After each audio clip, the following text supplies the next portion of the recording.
Hello everybody, I am Shakuntala. Welcome to my channel.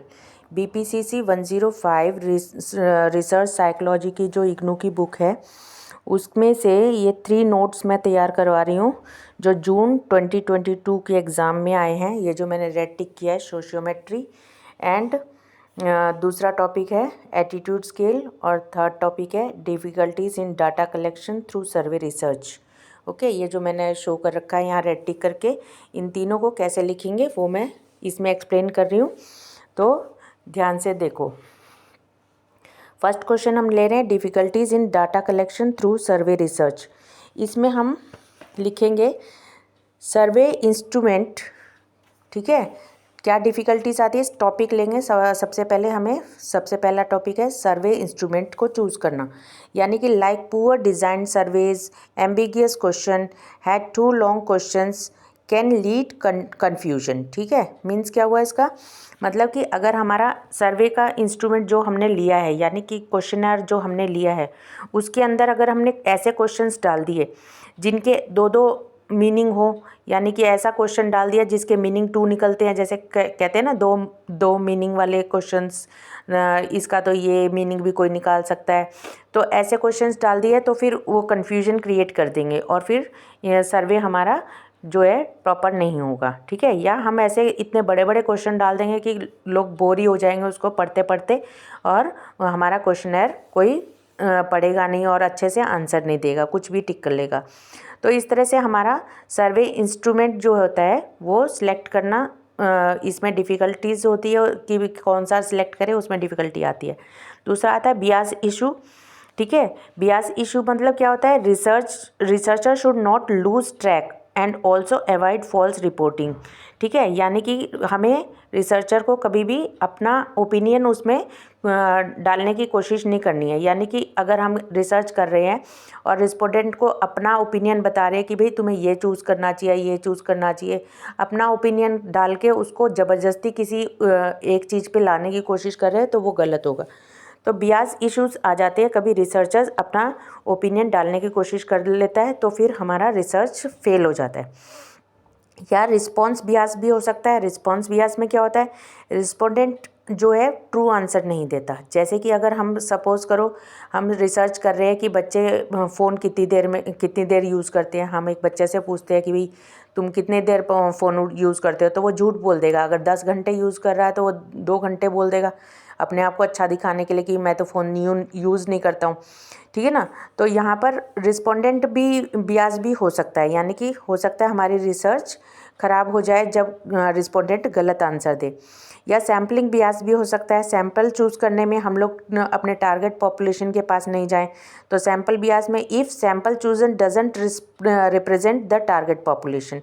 जैसे कि मेरा सर्वे में मैंने कोई सर्वे का क्वेश्चन लिया है और उसमें आंसर मुझे लेडीज़ से मिल सकता है और मैं जाऊं जेंट्स के पास में उस आंसर के क्वेश्चन को लेने, तो हो सकता है वो वहाँ पर सही आंसर मुझे नहीं मिलेंगे, क्योंकि जो आंसर मैं लेडीज़ से लेना चाहती हूँ वो आंसर मैं अपने टारगेट पॉपुलेशन के पास ना जाके मैं दूसरे पॉपुलेशन के पास जाके उससे आंसर लेने की कोशिश कर रही हूँ, तो जिससे क्या हो जाएगा, सैम्पल बियास हो जाएगा, यानी कि मैंने गलत सैम्पल चूज़ किया। ठीक है, तो इस तरह से सर्वे में डिफ़िकल्टीज़ पैदा होती हैं। अब हमारा थर्ड पॉइंट आता है सर्वे डिज़ाइन या सर्वे टाइप चूज़ करना। ठीक है, अब हमें चूज़ करने में गड़बड़ कर देंगे तो फिर हमारा सर्वे भी कैसा होगा, अच्छा नहीं होगा। ठीक है ना, ठीक नहीं होगा, करेक्ट नहीं होगा। जैसे कि सर्वे डिज़ाइन में हम क्या ले सकते हैं, जैसे कि मेल सर्वे लें या क्वेश्चनर लें या हाउस होल्ड ड्रॉप ऑफ सर्वे लें, कैसा सर्वे हम चूज़ करेंगे। तो अगर हम गलत सर्वे यूज़ कर लेते हैं तो जिससे कि हमारा क्या होगा, करेक्ट आंसर नहीं आएगा, या हमारी डिफ़िकल्टीज़ ये हो जाती है कि हम सर्वे कौन सा यूज़ करें, हमें चूज़ करने में ही परेशानी आ जाती है। ठीक है, फोर्थ होता है एडमिनिस्ट्रेटिव इशू। एडमिनिस्ट्रेटिव इशू में क्या होता है, इसमें हम देखेंगे कि भाई हमारा सर्वे है उसमें कितनी कॉस्ट लगेगी, सर्वे मोड कैसा रहेगा, फिजिबिलिटी ऑफ एरिया सिलेक्शन कैसा होगा, रिक्वायर्ड टाइम पीरियड कितना होगा, इंपॉर्टेंट एस्पेक्ट क्या होंगे प्लानिंग के, अप्रूवल मिलेगा कि नहीं मिलेगा। ये सब हमारे एडमिनिस्ट्रेटिव इश्यूज़ आ जाते हैं जो हमारे सर्वे में डिफ़िकल्टीज़ पैदा करते हैं। ठीक है, अब आते हैं हम सेकंड पॉइंट पे, सोशियोमेट्री। हमारा सेकंड पॉइंट है सोशियोमेट्री ठीक है। सोशियोमेट्री में क्या लिखेंगे हम? Sociometry is a quantitative method of measuring social relationship with a group within a group. It involves asking group member to evaluate each other on one or more criteria.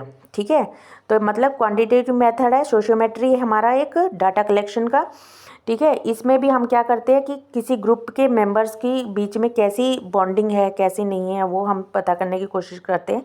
इसकी 3 types होती है sociometric techniques. इस sociometric techniques की 3 types होती है। पहली है nomination, दूसरी है रिकॉर्डिंग इंटरेक्शन, थर्ड है सोशल एक्सेप्टेंस। ठीक है, नॉमिनेशन में जैसे कि हम क्लास में जाएंगे और एक जिस भी ग्रुप में हम जा रहे हैं उस ग्रुप में हम बोलेंगे कि इस ग्रुप में कौन सबसे बातूनी बच्चा है, इस ग्रुप का सबसे चहेता बच्चा कौन सा है। तो बच्चे खुद ही नॉमिनेट कर देते हैं कि ये वाला बच्चा है, ये सबसे ज़्यादा बोलता है, वो वाला बच्चा ये सबसे ज़्यादा करता है। तो इस तरह से बच्चों से हमें उनकी सोच का पता चल जाता है, उनके रिलेशन का पता चल जाता है कि इसके बारे में कौन क्या सोचता है। सेकेंड रिकॉर्डिंग इंटरेक्शन, उसमें हम क्या कहते हैं ग्रुप के मेंबर्स में जाकर हम उनकी ओपिनियंस को रिकॉर्ड करते हैं और फिर एक एक को अलग अलग रिकॉर्ड करते हैं कि तुम उसके बारे में क्या सोचते हो, उसके बारे में क्या सोचते हो, उनके बारे में सारी सीक्रेट्स पूछने की कोशिश करते हैं, जो भी है तो रिकॉर्ड कर लेते हैं। और फिर उसके बाद सारे ग्रुप्स को दिखाते हैं कि ये तुम्हारे बारे में ऐसे बोल रहा है, तुम्हारे बारे में ऐसे बोल रहा है, क्या करेक्ट बोल रहा है, क्या करना कर। तो इस तरह से उनका इंटरेक्शन चेक किया जाता है कि कैसा इंटरेक्शन है सारे ग्रुप के मेंबर्स के बीच में। सोशल एक्सेप्टेंस, इसमें क्या करते हैं हम देखते हैं कि कौन आइसोलेटेड है, कौन रिजेक्टेड है, कौन इंटरेक्शन करता है मेंबर, है ना। जैसे कि कोई बच्चे को हम देखते हैं कि ये अकेला बैठा रहता है, ये आइसोलेटेड रहता है, ये किसी के साथ खेलता नहीं है, या कोई बच्चे को खुद ही एक ग्रुप जो बन जाता है वो अपने ग्रुप के अंदर लेने की कोशिश नहीं करता, रिजेक्ट कर देता है।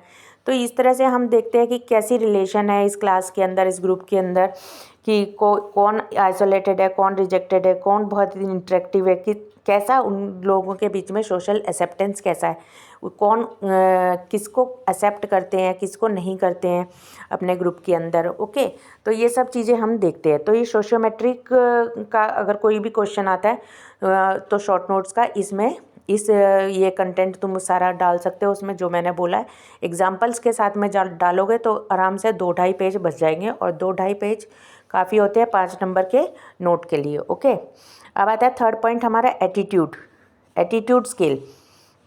अब एटीट्यूड स्केल क्या है? रेटिंग स्केल है ये, ठीक है। It is a tool that measure a person's attitude, opinion और value on a topic by asking them respond to series of statement, ठीक है। तो इसमें हम लोग एटीट्यूड स्केल जो होते हैं इसमें हम चेक करने की कोशिश करते हैं कि उनका ओपिनियन क्या है किसी एक टॉपिक के बारे में, या किसी एक प्रोडक्ट के बारे में, किसी भी चीज़ के बारे में, तो वो हम पता करने की कोशिश करते हैं, ठीक है। There are 3 basic scales form, 3 basic तरह के स्केल्स होते हैं। कौन से होते हैं? Numerical rating scale, force choice rating scale and graphical rating scale. Numerical choice rating scale, जैसे तुमने देखा होगा 5 स्टार मतलब 1 स्टार दो, 2 स्टार दो या 3 स्टार दो, नंबर 1 to 10 के बीच में कोई भी नंबर दो, तो उससे पता चल जाता है कि वो उसको किसी चीज़ को कितना पसंद करता है, प्रेफर करता है या नहीं करता है। तो नंबरिंग सिस्टम जो होता है न्यूमेरिकल रेटिंग स्केल होता है। फोर्स चॉइस रेटिंग स्केल में ट्रू फॉल्स या येस नो का जवाब होता है, जिसमें कि तुम केवल येस ही दे सकते हो या नो ही दे सकते हो, उसके अलावा अपना ओपिनियन शेयर नहीं कर सकते।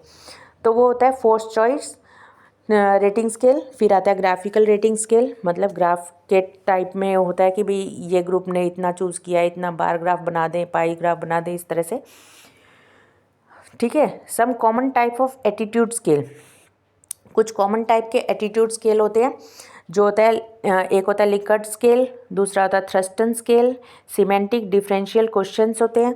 तो इस तरह से ये अलग अलग स्केल होते हैं, ठीक है, जिनको हम यूज़ कर सकते हैं अपने किसी भी सर्वे में, अपने कभी कोई रिसर्च करना है उसमें डाटा कलेक्शन में इन टूल्स को यूज़ कर सकते हैं, इन स्केल्स को यूज़ कर सकते हैं, जो कि तुम प्रैक्टिकल में भी इनके बारे में पढ़ोगे। थ्रस्टन स्केल के ऊपर पूरा एक प्रैक्टिकल है, लिंकर्ट स्केल के ऊपर आगे प्रैक्टिकल्स होंगे एग्ज़ाम के बाद, तो उसमें भी तुम इनके बारे में डिटेल में पढ़ोगे, ठीक है ना। अभी सिर्फ इनका यही लिखना है कि लिंकर्ट स्केल जो होता है वो उसमें 5 रिस्पॉन्सेज होते हैं, स्ट्रॉन्ग एग्री से लेकर स्ट्रॉन्ग डिसएग्री तक 5 रिस्पॉन्स होते हैं, मतलब कि बहुत ही ज़्यादा पसंद है, फिर या थोड़ा कम पसंद है, या बिल्कुल ऐसे ही ऐसे है, या थोड़ा कम पसंद है, फिर बिल्कुल भी पसंद नहीं है। इस तरह से 5 इसमें वो ऑप्शन होते हैं जिनमें से एक चूज़ करना होता है। थ्रस्टन स्केल में वेटेज होती है, कोई भी स्टेटमेंट लिखी होती है उसकी वेटेज होती है कि भाई ये वाली स्टेटमेंट अगर तुम चूज़ कर रहे हो तो इतनी वेटेज है, इसकी ये स्टेटमेंट चूज़ कर रहे हो तो ये वेटेज है, इस तरह से। तो ये स्केल्स के बारे में मैंने बता दिया, ठीक है ना। तो ये स्केल्स इनकी हेडिंग डाल के इनके बारे में थोड़ा थोड़ा लिख दोगे, और थोड़ा सा ड्रॉबैक्स भी लिख देना स्केल के। तो ड्रॉबैक में क्या लिख देंगे, एरर ऑफ लिनेंसी, यानी कि क्विक आंसर होगा तो रिलेबिलिटी उसकी थोड़ी सी कम होगी, ठीक है ना। और अगर स्लो आंसर होगा किसी क्वेश्चन का, हो सकता है कि वो उसमें सोचने में इतना टाइम लगा दे कि वो कंफ्यूज हो जाए कि यस बोलूँ कि नो बोलूँ। तो इस तरह से एरर आ जाती है कभी कभी आंसर देने में। और दूसरा एरर आ जाती है सेंट्रल टेंडेंसी की। इन स्केल्स में कोई भी सेंट्रल टेंडेंसी चूज़ करना मुश्किल हो जाता है, यानी मीन निकालना मुश्किल हो जाता है कि जैसे कि अब तुम देखो डिसएग्री है कि एग्री है, उसमें मीन क्या निकालेंगे, है ना। लॉजिकल रेटिंग एरर भी आ जाती है इसमें कि लॉजिकली आंसर इनके करेक्ट नहीं होते, कई बार कोई लॉजिक नहीं होता किसी आंसर को देने के पीछे, तो वो भी उसमें करेक्शन एरर आ जाती हैं, ठीक है। ये ड्रॉबैक्स हैं इन स्केल्स के। तो एटीट्यूड स्केल के बारे में अगर कोई शॉर्ट नोट आता है तो ये सारा कंटेंट उसमें डाल के तुम आराम से 2-2.5 पेज लिख सकते हो, ओके।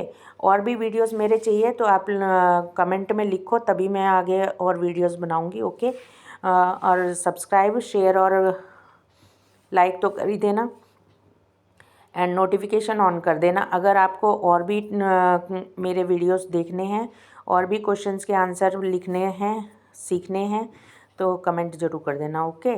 Thank you.